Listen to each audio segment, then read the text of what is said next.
ng ika-8 anibersaryo ng Gawad Kalinga ngayong hapon sa Kababayan, LA. The GK Expo is a yearly event that spotlights the accomplishments of Gawad Kalinga, the Filipino nonprofit group that has gone beyond building homes for the poor. It is now waging a full battle against poverty and its ill effects in the Philippines. The group that consists mostly of volunteers and advocates are collectively struggling to eradicate poverty in the Philippines through nation building, ensuring that each family has basic necessities like shelter, that the parents are taught to be self-reliant through job skills they can learn and practice in their own communities, that the children receive values formation so they grow up to be more responsible citizens, and that members of the community are encouraged to help each other, to give care, which is what Gawad Kalinga means in English. And though they can't yet address the needs of every single Filipino living below poverty line and in inhumane conditions, Gawad Kalinga is definitely trying and in fact already making an impact on the lives of others.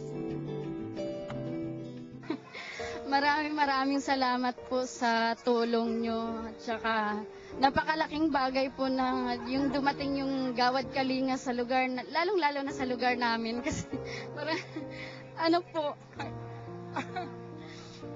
ang laki po ng pagbabago ng lugar po namin.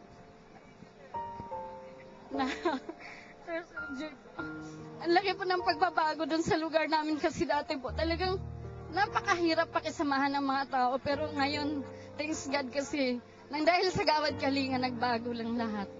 Nagkaroon po ng pag-asa, pati po yung mga bata po nakapag-aaral sa mga university na hindi namin pinangarap. Mayroon na po kaming scholar sa Lasal. Bali, 6 po yung sa site namin na nag-aaral sa Lasal. Kaya napakasaya po, at saka maraming salamat. Mapigil. Alam mo, maraming salamat din sa'yo kasi marami ka ring natutulungan sa komunidad nyo. Sa Diyos na lang po. Talagang doon po kami humuhugot ng lakas sa Diyos. At saka doon po sa mga tumutulong, talagang kasama po namin sa prayer. At saka parang hindi ko rin ho kasi mapaliwanag ng gusto sa sobrang saya na. Isa rin po kasi sa anak ko na nakapag-aral sa Lasal Top, sa Binel ngayon. Dahil po sa Gawad Kalinga. Tapos ngayon po marami na rin po kaming applicant para sa susunod na ano. Kaya napakasarap at saka hindi ko maubos isipin yung hindi ko ma-express yung aking kaligayahan. Talagang tuwang-tuwa kami dahil nandyan yung JK. Kaya kahit anong oras tawagin kami mag-volunteer, wala pong problema. Tuloy-tuloy po yung pagmamahal namin sa kapwa. Talagang galing kay Lord yung pagmamahal na yun. Jay, ilang taong ka na? 14 po. 14. Anak ka ni Marivic, no? Kamusta? Ikwento mo sa amin yung buhay nyo ngayon sa GK side. Ano po, okay po yung buhay namin ngayon kasi po mapayapa na po sa lugar namin. Yun lang po. Bakit dati hindi ba mapayapa? Anong mga problema dati bago pumasok ang Gawad Kalinga? Marami pong mga addict po dati sa amin. Tapos dahil sa GK po, nasali po sila sa SIGA. Yun po. O ba, kasali ka ba sa SIGA? Opo. Anong ginagawa niyo sa SIGA? Ano po, yung sa tungkol sa Diyos po.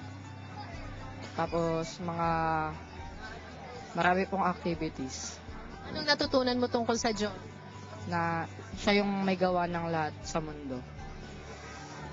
Ano bang pangarap mo paglaki mo? Anong kurso bang gusto mong kunin? Ano bang trabahong gusto mong magkaroon? Maging abogado po. So, ngayon, member ka ng SIGA. Anong ginagawa niyo doon? Ano po, tinuturuan po kami ng mga magagandang asal sa katulad ng Panginoon po. Sabay, minsan po, nagtuturo po kami sa mga sagip. Ano naman yung sagip? Ano po, yung mga bata pong binabago yung kanilang mga buhay para hindi sila po sa masamang bisyo po. Ano naman ang tinuturo mo pagka nagtuturo ka sa mga tao sa sagip? Ano po, pagiging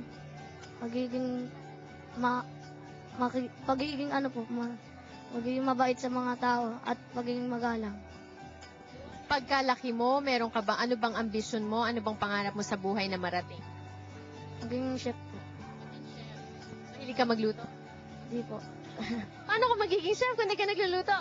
Hindi po, mag-aral po ako. Mabuti. You know, nation building is such a daunting task. It will not be accomplished by a few people. And so this afternoon, we are going to honor and maybe meet some of the nameless and yet selfless kababayans who share their time, talent, and treasure. Wala pong sweldo ang mga Gawad Kalinga volunteers. Sa halip, sila pa po ang nagbibigay ng donasyon at tulong sa mga nangangailangan nating mga kababayan. But you know what? The more they give, also the more they receive. And we're gonna hear their stories when we return on the show. Don't go away. Tayo ay magkaiba.